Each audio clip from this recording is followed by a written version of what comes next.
My Suara FM.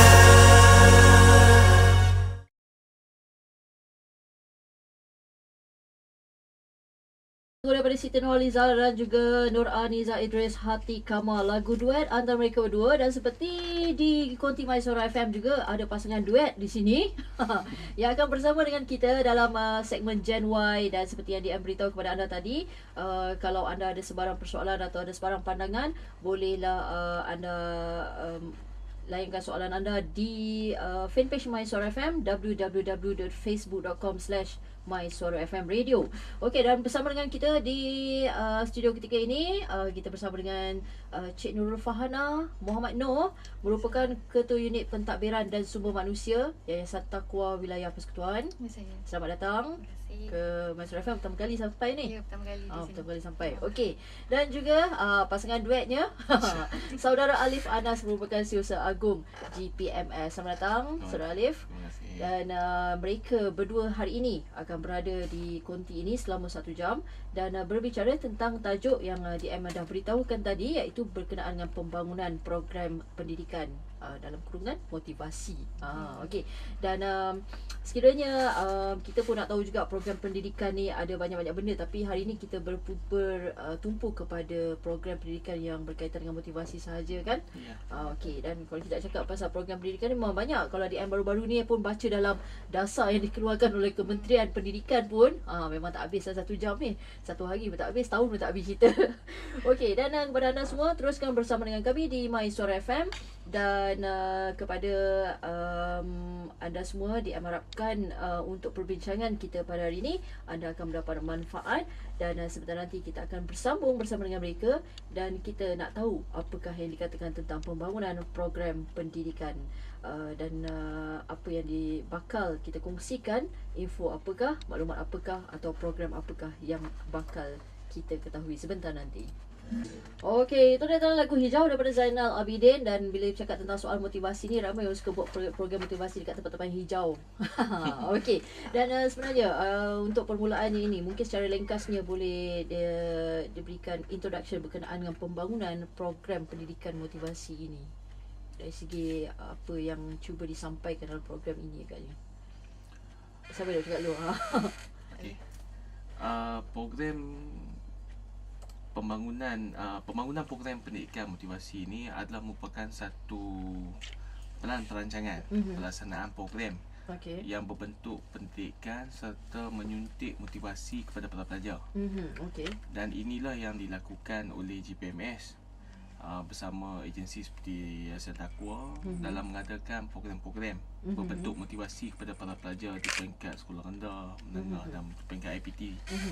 Tujuan kita adakan program ni supaya kita dapat lahirkan para pelajar yang sentiasa mempunyai semangat ingin belajar dan terus mampu sustain dalam keadaan mereka untuk mendapat keputusan yang cemerlang di dalam peperiksaan. Jadi bagi kita di GPMS, program motivasi ini adalah merupakan bread and butter kita lah, supaya hubungan GPMS dengan para pelajar tu sentiasa dekat. Dan GPMS juga memainkan peranan yang cukup penting dalam usaha memberi suntikan motivasi ini kepada para pelajar. Okey, jadi siapa sebenarnya kumpulan sasaran pelajar ni? Sebab kita tahu pelajar ni dia ada banyak kategori, sekolah menengah, sekolah rendah, kemudian kategori umum gitu. Jadi apa ni kumpulan sasaran tertentu untuk program ini? Okey, macam kita tahu ada 3 kelompok pelajar sekolah lah, peringkat sekolah rendah, sekolah menengah dan APTA. Jadi sasaran kita mungkin kepada pelajar-pelajar yang menduduki peperiksaan penting lah dalam seperti pelajar SBM, UPSR dan PMR.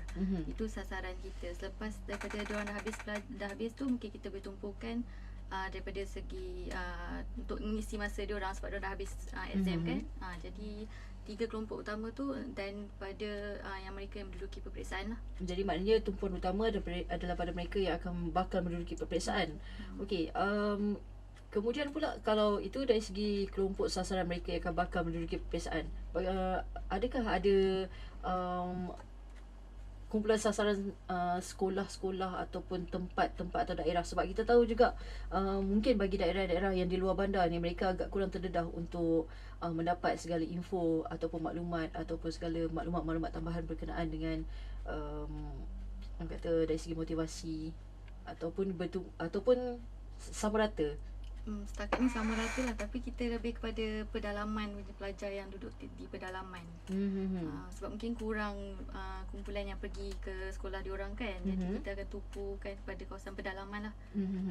Okey, jadi maknanya kita dalam program ni sekarang, adakah program ni sedang berlangsung macam mana?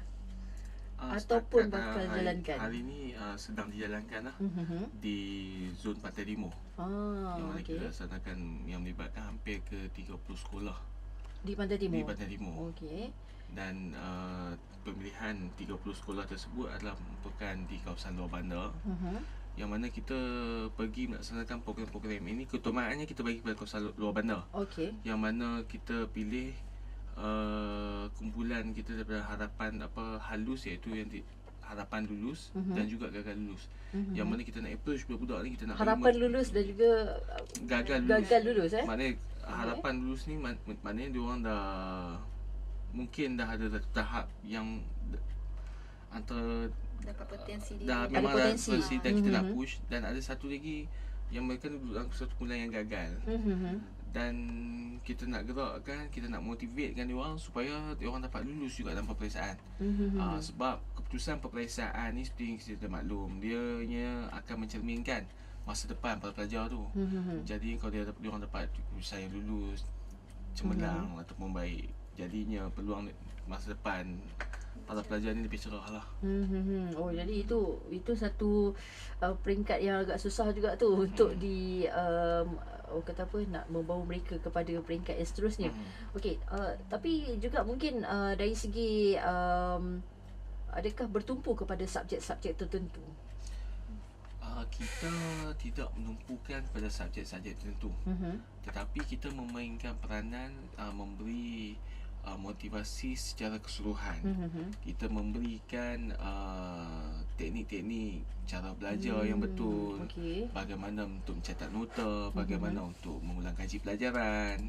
Kita ajar kepada pelajar ni supaya diorang aplikasikan di dalam kehidupan diorang sebagai seorang pelajar, supaya dengan teknik-teknik pembelajaran cemerlang ni akan dapat bantu mereka untuk mereka dapat menumpukan ketika dalam proses PMP, pembelajaran dan pengajaran. PMP ni satu proses yang cukup penting pada pelajar. Kerana dalam proses PMP ni lah waktu cikgu mengajar mereka pun orang kata dapat ilmu apa semua, dan kita memerlukan elemen tambahan suntikan kepada pelajar ni supaya mereka dapat melalui proses PMP tu dengan sempurna. Waktu cikgu mengajar tu lah dia orang nak catat nota, lepas tu macam mana dia orang nak memorize apa yang cikgu ajar apa semua. Jadinya melalui program seperti ini ianya dapat memberikan impak positif lah terhadap pembangunan dari segi pengetahuan bagaimana cara nak belajar yang betul. Okey, jadi maknanya orang kata bila mereka sebenarnya kebanyakan mereka ni gagal dalam peperiksaan tu adalah kegagalan dalam orang kata apa, membuat analisis kepada apa yang mereka belajar. Sebab kita ni dulu kan, kalau zaman-zaman kita dululah kita belajar tu semua pakai ABC je semua kan, semua ikut buku. Tapi sekarang ni kalau kita nak menjawab satu soalan pun mungkin dari segi soalan peperiksaan pun dah makin berubah. Dah beberapa belas tahun dah pula kan, dengan isu bahasa lagi. Okey, itu permulaannya berkenaan dengan program ini, dan kita ada banyak lagi nak tanya kejap lagi. Dan pastikan anda terus bersama dengan kami. Kalau anda ada soalan boleh tanyakan juga di fanpage My Suara FM.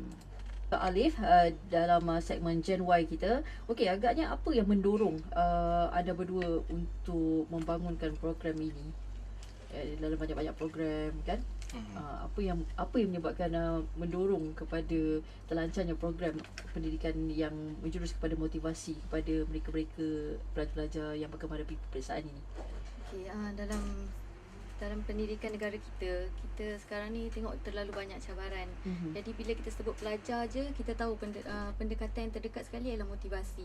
In fact, walaupun dia belajar, kita nak satu pendekatan yang berbeza, di mana kita nak dia seronok belajar. Tak adalah pergi kelas balik kelas, tapi input dia tak ada. So bila dia pergi kelas, kita bagi di samping ilmu yang diberikan oleh cikgu, dan motivasi yang diberikan, so dia dapat terapkan apa yang kita berikan melalui pengisian dia lah. Maknanya setiap peringkat pelajar tu pengisian tu mungkin berbeza-beza. Sebab kita lihat pada pelajar sekolah rendah, okey, dia baru daripada tadika, kemudian masuk sekolah rendah. Maknanya dia transformation daripada tadika ke sekolah tu adalah satu benda yang berbeza. Tu yang kadang kita tengok tu, ada pelajar yang nangis-nangis. Sama ada dia seronok nak pergi sekolah, dia takkan nangis lah. Kalau dia rasa terpaksa pergi sekolah tu, dia akan nangis. Atau dia rasa takut. Rasa takut. So benda tu yang kita cuba develop dekat pelajar-pelajar ni supaya dia rasa seronok untuk belajar. Jadi kalau nak cakap pasal keseronokan belajar ni, selalunya datangnya daripada cikgu selalunya. Okey, kalau nak kata motivasi untuk pelajar saja, guru-guru pun sepatutnya harus diberikan motivasi juga. Sebab zaman DM dulu lah, cikgu yang DM suka, DM akan masuk kelas. Yang tak suka kadang-kadang pergi toilet. Kejap-kejap pergi toilet, kejap-kejap pergi toilet, tak tahu apa benda buat pun. Jadi adakah program yang dilancarkan ini semata-mata bertumpu kepada pelajar? Bagaimana pula dengan guru-guru? Sebab mereka ni pun adalah orang yang harus menjadikan pelajar tu seronok belajar dengan mereka kan? Dari segi guru-guru ni, GPMS pernah memainkan peranan. Berjumpa dengan guru, tapi bukan dalam program motivasi lah. Ada satu program basian yang mana kita juga menyatakan apa keperluan sebagai seorang guru yang patut dilakukan lah, dengan yang sesuai dengan peredaran masa kini, supaya satu persekitaran yang sihat sentiasa berlaku di antara di kalangan guru dengan para pelajar. Sekiranya persekitaran tu tak positif, ianya akan menjejaskan proses PMP tersebut. Jadi kita pun minta kepada guru supaya faham, supaya dapat proses komunikasi dengan para pelajar lebih sempurna dan sebagainya. Dan kita juga menyarankan kepada guru, sekiranya ada para pelajar yang bermasalah, kita masukkan ke pihak kaunseling lah, di kaunseling dan sebagainya. Kerana proses pembelajaran di dalam kelas bukan sahaja tertumpu kepada guru yang menentukan keseronokan ataupun tidak, ataupun para pelajar, tetapi ianya merangkumi kedua-dua pihak. Kedua-dua pihak ni haruslah orang kata apa, bersama-sama lah untuk pastikan proses PMP itu berjalan dengan sempurna. Jadi orang cakap kadang-kadang guru ni pun berhadapan dengan tekanan juga, iaitu tekanan daripada komuniti sendiri. Selain daripada berhadapan dengan pelajar dan tekanan komuniti, untuk komuniti pula memaksa sistem-sistem yang lebih bagus lagi dalam sistem pendidikan, terutama bagi pelajar-pelajar ini apabila pelajar mendapat tekanan daripada ibu bapa untuk kau kena dapat A. Okey, target kau kena dapat A je ni. Jadi bila guru-guru sendiri pun mendapat tekanan daripada ibu bapa untuk pastikan anak aku kena dapat A. Jadi bagaimana agaknya orang kata dari segi ini pendapat semasa lah berkenaan dengan tanggungjawab komuniti terhadap sistem pendidikan ni juga. Ini dia melibatkan mentaliti masyarakat di negara kita. Pertama sekali, kebanyakan ibu bapa macam cik cakap tadi, nak anak dia orang dapat A. Tapi anak dia orang lemah. Sepatutnya mereka mentaliti ni bukan saja takat nak A dan sebagainya, dia pun nak anak dia orang masuk ke universiti. Dia orang tak lihat tempat-tempat kemahiran dan sebagainya. Untuk pengetahuan, pada masa kini kerajaan sedang mempergiatkan program TVET, Technical dan Vocational, sebagai satu cabang utama kepada pelajar yang lemah ni untuk melanjutkan pelajaran dan mempunyai peluang pekerjaan yang itu banyak sekali. Malangnya ramai lagi ibu bapa kita masih lagi berpendapat ini semua adalah merupakan second class dan sebagainya dan tidak dapat bantu. Tetapi mentaliti seperti inilah yang harus diubah, kerana keperluan industri dan keperluan semasa memerlukan para pelajar yang belajar di peringkat universiti dan juga di tempat-tempat kemahiran. Dan sekiranya anak-anak tersebut tidak mampu dapat keputusan yang bagus, jadi kita haruslah, ibu bapa kena main peranan untuk research something, apakah yang sesuai sebenarnya dengan anak dia orang. Kalau tak dapat masuk universiti, jangan bagi tekanan semata-mata kepada guru. Kita ada banyak pusat kemahiran yang disediakan oleh kerajaan, ILP, IKM, IKBN dan sebagainya. Dan tempat-tempat ni adalah bukan yang dapat memenuhi keperluan-keperluan daripada pelajar yang dapat keputusan yang kurang baik ini. Tapi orang cakap walaupun dapat kurang baik mungkin di SPM, tapi sekiranya dia orang masuk ke pusat kemahiran ni dengan program hands on yang mereka lalui, saya amat yakin sekali mereka yang keluar daripada pusat kemahiran ni dapat mampu menjadi seorang pekerja yang begitu mahir dalam bidang yang mereka pelajari. Dan apa perkara yang dipelajari tersebut amat diperlukan dalam industri, dan peluang pekerjaan memang sedia ada untuk benda tu. Jadinya saya harap ibu bapa dan komuniti kena faham, jangan bagi tekanan kepada anak secara maksimum, kerana ianya akan menjejaskan proses pembelajaran dan juga akan menjejaskan, akan memberikan tekanan yang cukup tinggi. Dan ini pun boleh menyumbangkan kepada kegagalan di dalam peperiksaan. Betul juga, stres kan? Yeah. Stres nak jawab periksa ni. Baru dah jawab soalan pertama ni, dapat A ke tidak? Belum lagi pada soalan-soalan lain. Dan dah terbukti juga sebenarnya mereka ni yang mana dalam bidang teknikal, dalam bidang kemahiran ni, ramai dah jadi jutawan pun. Malah lebih jadi jutawan daripada mereka yang dapat keputusan bagus tu. Macam di MC pun ada seorang kawan masih SPM dapat pangkat 3, tapi sekarang dah jadi pegawai pendidikan dah. Tu dia. Kawan baik dengan menteri lagi. Itu cerita dia lah. Tapi mungkin juga kita nak tahu berkenaan dengan pelan pendidikan yang pernah dirancangkan oleh Kementerian Pendidikan setakat ini. Adakah mungkin ada di antara pelan-pelan pendidikan yang anda rasakan bersesuaian, ada yang berasakan tidak bersesuaian, ataupun mungkin benda tu perlu di hold dulu. Sebab mungkin ramai juga pendapat-pendapat yang mengatakan sistem pendidikan kita di sekolah ni terlalu lama. Daripada darjah 1 sampai darjah 6 ambil masa 6 tahun. Kemudian bila sekolah menengah ambil masa lagi 6 tahun, 12 tahun habis kat sekolah. Kemudian ambil masa 3 tahun, 4 tahun lagi di universiti. Dah habis masa dekat situ, lebih kurang 16 tahun macam tu kan, 16-17 tahun. Dan proses di sekolah tu sendiri, ada yang mengatakan dah tak perlu dah nak buat sampai darjah 1 sampai darjah 6 lagi. Mungkin dah perlu dipendekkan 3 tahun saja ke. Jadi proses untuk menjadi dewasa tu lebih cepat. Sebab sekarang ni kita tengok pun pelajar-pelajar kita pun dah makin bijak, dah makin laju dah pemikiran mereka kan. Malah apa yang diketahui daripada peringkat sekolah, daripada peringkat tadika sendiri pun, tak payah tadika lah, masa umur 4 tahun pun masing-masing dah belajar ABC dah. Betul tak? Betul. Okey, tapi itu cerita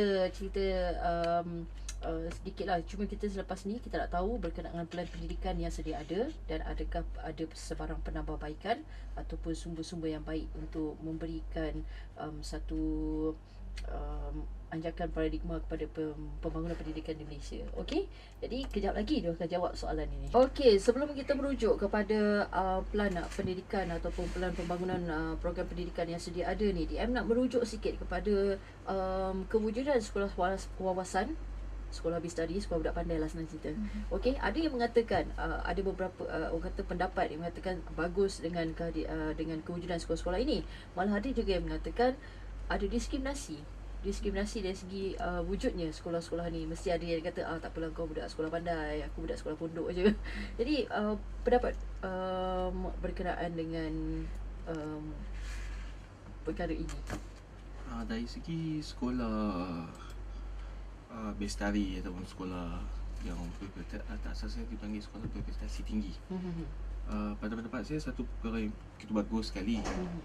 Kerana adalah menjadi satu perkara yang setiap tahun akan berlaku. Pelajar-pelajar yang mendapat keputusan 5A ni terlampau ramai. Dan tak semua yang dapat 5A mendapat tempat ke MRSM, ke SPP, sekolah bersama penuh dan sebagainya. Jadinya apabila ada sekolah-sekolah seperti ini, para pelajar mendapat keputusan yang bagus ni dapat masuk lah. Dan ianya akan lebih lagi melahirkan golongan pelajar yang sentiasa ingin bersaing. Dan saya rasa tidak wujud dari segi diskriminasi, kerana di setiap sekolah di Malaysia ini mempunyai sistem pendidikan yang cukup bagus. Cuma sekolah berprestasi tinggi ini adalah merupakan satu sistem pendidikan kepada memberi ruang kepada pelajar yang mendapat keputusan cemerlang untuk mendapat tempat yang sewajarnya. Dan saya rasa dari segi cikgunya mesti masih lagi cikgu yang sama dan sebagainya. Cuma orang panggil apa, mungkin kita punya mindset kita dah set, ni sekolah ni cikgu bagus. Actually benda ni orang kata apa, memang dah jadi mentality kita lah kan. Tapi guru dan kelas ni mana-mana pun sama. Cuma cemerlang tak cemerlang ataupun tak cemerlang yang pelajar tu terletak pada diri diorang sendiri. Kalau diorang nak untuk berjaya, jayalah mereka. Jadi tidak ada formula mengatakan kalau sekolah bestari ke sekolah wawasan ni semua cikgu bagus-bagus lah. Tak. Okey, pendapat daripada Nurus ni macam mana? Okay, dapat saya pula betul juga macam apa Alif cakap kan. Sebab kita tak, sebenarnya keinginan dan keazaman tu datang daripada pelajar sendiri. Kalau kita willing dan kita wish untuk berjaya, kita tak ada rasa kau berjaya aku masuk sekolah pandai, aku tak pandai aku masuk sekolah biasa je. Tak ada benda tu. Kalau pergi sekolah biasa pun, kalau kita usaha lebih, kita akan dapat lebih daripada apa yang diorang dapat di sekolah integrasi tu. Pokok angkanya pelajar tu lah. Setakat ni bagaimana dalam orang kata setakat kajian daripada pihak anda sendiri lah berkenaan dengan infrastruktur di sekolah-sekolah dari segi alat bantuan mengajar dan bantuan buku teks ataupun dari segi bantuan ICT lah, kita pandang ICT ni kerana ini merupakan antara benda yang paling penting sekarang ni yang berada di sekolah. Pada pengalaman saya sendiri yang kerap turun ke sekolah-sekolah, saya lihat keperluan ICT di setiap sekolah di Malaysia, di Semenanjung lah, berada di tahap yang baik dan mampu menjadi satu alat pembelajaran kepada pelajar.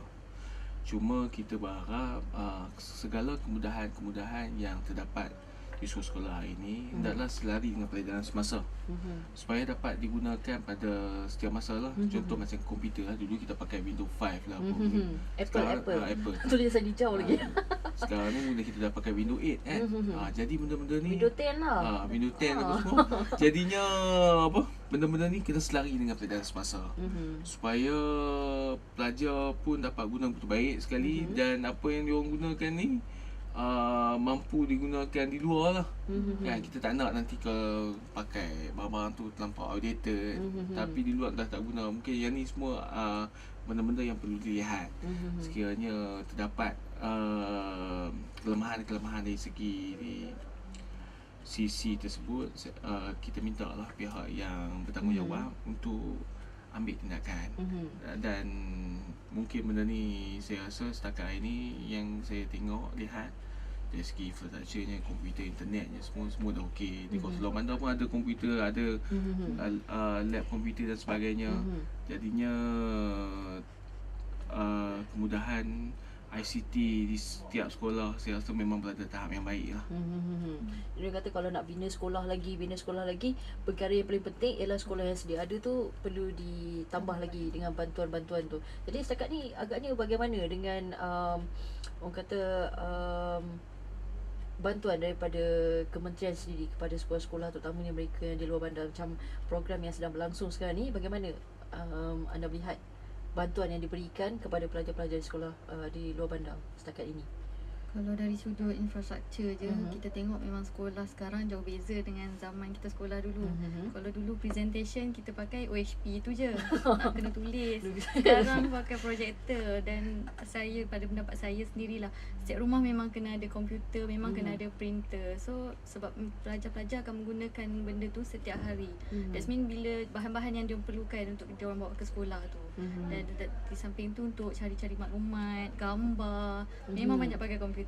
Dan rasa dekat setiap sekolah dah ada dah lab komputer semua kan. Sekarang ni pun kalau dia orang buat rujukan pun sekarang dengan satu klik je. Dengan telefon pun dia dah boleh buat rujukan dah semua maklumat. Jadi orang kata bila ada banyak bantuan, ada banyak infrastruktur, ada banyak sumber-sumber yang boleh dia dapatkan maklumat, jadi orang kata keselesaan belajar pun akan menyebabkan motivasi dia orang meningkat kan, untuk jadi pelajar yang berjaya. Itu dia sebenarnya. Dan kita pun nak tahu juga berkenaan program-program yang dianjurkan oleh JPMS sendiri yang bersama dengan Yayasan Taqwa ini. Mungkin sekejap lagi mereka boleh kongsikan program-program yang sedang berlangsung, akan berlangsung, dan nak tahu apa-apa saja program yang best-best lah yang boleh diikuti oleh pelajar di seluruh Malaysia. Sebelum kita mengakhiri temu bola kita atau bola bicara kita hari ini, jadi mungkin ada sebarang program yang sedang berlangsung ataupun yang akan berlangsung yang nak dikongsikan bersama dengan semua pendengar My Suara FM. Okay, sekarang ni GPMS sedang menjalankan program Skuad Jelajah Motivasi Skor Pendidikan 1 Malaysia. Okey. Yang mana sedang berlangsung di zon Pantai Timur. Yang mana program ni kita telah jalankan sejak bulan Mei yang lalu, sejak bulan April yang lalu, dan kita dah melibatkan hampir, secara keseluruhannya melibatkan hampir 100 buah sekolah Banyak dah. di kawasan luar bandar. Yang ni adalah bukan fasa terakhir kita lah untuk kita jelajah ke Semenanjung Malaysia lah. Maknanya di Pantai Timur ni fasa yang terakhir lah. Fasa terakhir kita. Dan kita pun dah laksanakan di zon Pantai Timur, zon zon utara, zon tengah dan zon selatan kita telah laksanakan. Dan untuk pengetahuan semua juga, program Skuad Jelajah dan Skor Pendidikan 1 Malaysia ni adalah merupakan satu program yang kita telah laksanakan sejak tahun 2007 lagi. Dan sehingga hari ni dah orang kata dah hampir 10 tahun. Dan maknanya kalau dah lebih daripada 100 buah sekolah lah dah terlibat ni. Berdasarkan pengalaman GPMS, pada setiap tahun kita akan masuk sekurang-kurangnya lebih kurang 400 sekolah. Banyak tu. 400 sekolah setiap tahun. Dan dan orang kata kalau kita ke 100 sekolah ni, kita berjumpa hampir 20,000 pelajar. Setiap sekolah lebih kurang 200 orang kita berjumpa. Dan ini memberikan satu impact yang betul baik lah kepada para pelajar. Sebab program ni dah masuk program yang ke-10 tahun. Jadi program-program yang kita sedang lakukan ni kadang-kadang mempunyai permintaan yang cukup tinggi daripada pihak sekolah. Dan sekolah pun mohon daripada kita untuk kita adakan. Dan kita pun memang program dah orang kata memang menjadi tanggungjawab GPMS lah untuk turun ke sekolah-sekolah dan dibantu oleh Santakwa untuk bantu pelajar, bagi suntikan motivasi yang secukupnya supaya mereka mampu belajar dengan baik dan mendapat keputusan yang cemerlang. Itu adalah niat GPMS apabila melaksanakan program motivasi ini. Supaya anak-anak Melayu, anak para pelajar mampu mendapat motivasi yang secukupnya supaya ianya akan dapat memberikan kesan yang baik ketika mereka menghadapi peperiksaan. Dan ini adalah yang kita sedang lakukan lah. Dan insya-Allah juga pada bulan 9 ni kita akan ada juga lagi satu skuad jelajah motivasi pecutan terakhir. Menjelang peperiksaan. Yang ni pun kita sedang rancang dan akan dilaksanakan sekitar bulan Ogos nanti ataupun di awal September. Dan untuk pengetahuan, apabila program dah berusia hampir 10 tahun ni, pada tahun ni kita pun ada buat pembaharuan dari segi teknik penceramahnya. Kita juga sedang mengaplikasikan teknik NLP, Neuro Linguistic Program. Kita masukkan elemen NLP ni di dalam program Skuad Jelajah Skor Pendidikan 1 Malaysia ni. Yang mana merupakan satu teknik motivasi, teknik komunikasi yang agak moden dan terbaru. Dan saya sendiri dapati teknik ni amat bersesuaian dengan situasi semasa para pelajar dan amat sesuai sekali untuk digunakan pakai oleh GPMS untuk bantu anak-anak Melayu untuk mendapat keputusan yang cemerlang di peperiksaan. Okey, bagi Yayasan Taqwa sendiri terlibat secara langsung sebagai sponsorship ke ataupun dari segi bantuan apa? Okey, daripada Yayasan Taqwa memang kita akan bekerjasama dengan GPMS lah untuk program Skor Pendidikan 1 Malaysia ni, terutama daripada segi sponsorship lah. So memang kita collaborate dah lama, dalam 4 tahun juga 5 tahun. 5 tahun macam tu.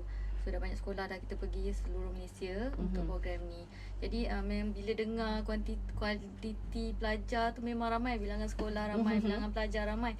Tapi sebenarnya kita dapatkan feedback balik berapa keputusan pelajar tu. Maknanya bila pelajar tu dah dapat keputusan, diorang isi borang berapa keputusan diorang dan kita akan cuba bantu pelajar ni untuk dapat tempat di universiti. Okey, ini orang kata program bukan sekadar selepas untuk peperiksaan saja, tapi selepas peperiksaan untuk membantu mereka untuk mendapat tempat di universiti-universiti tempatan. Okey, saya bagus. Okey, terima kasih kepada Alif, Setiausaha Agung JPMS, dan juga kepada Nurul Fahana Muhammad Noor, merupakan Ketua Unit Pentadbiran dan Sumber Manusia. Boleh minta kerja lepas ni. InsyaAllah.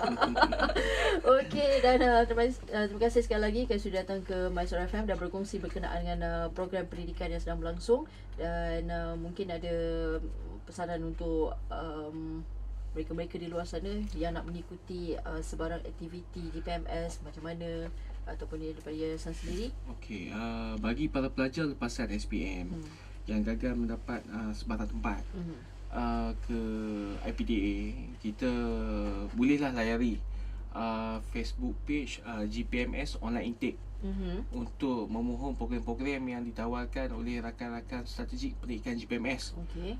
Kita menawarkan program-program melanjutkan pembelajaran di peringkat diploma, dan program-program yang ditawarkan oleh GPMS Online Intake ini program-program yang telah diiktiraf.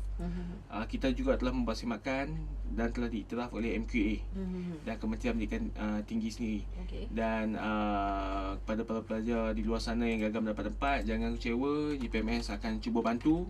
Sekiranya nak juga belajar di IPDA, hantarlah surat, hantarlah email kepada GPMS Kebangsaan dan kita akan bantu untuk dapatkan tempat di peringkat IPDA. Sekiranya kuota kemasukan tu masih ada, kita GPMS kita akan bantu. Okey. Dan dari Di Yayasan Taqwa pula mungkin boleh layari website kita di yayasantaqwa.com.my. So untuk tahu perkembangan dari semasa ke semasa program-program yang kita laksanakan lah dengan GPMS. Okey, itu dia. Dan diharapkan segala maklumat ini anda dapat catatkan. Kalau tak dapat catatkan tak mengapa. Program ini nanti orang kata bola bicara ini nanti kita akan siarkan kembali untuk anda mendapatkan semua maklumat berkenaan dengan program-program pendidikan yang diberitahu tadi, terutama mereka yang tak dapat nak masuk universiti tu. Isilah orang tu, insya-Allah Abang Alif ni akan tolong. Okey, dan terima kasih sekali lagi kepada tamu kita Nurul Fahana dan juga Alif, dan yang lain teruskan bersama dengan kami.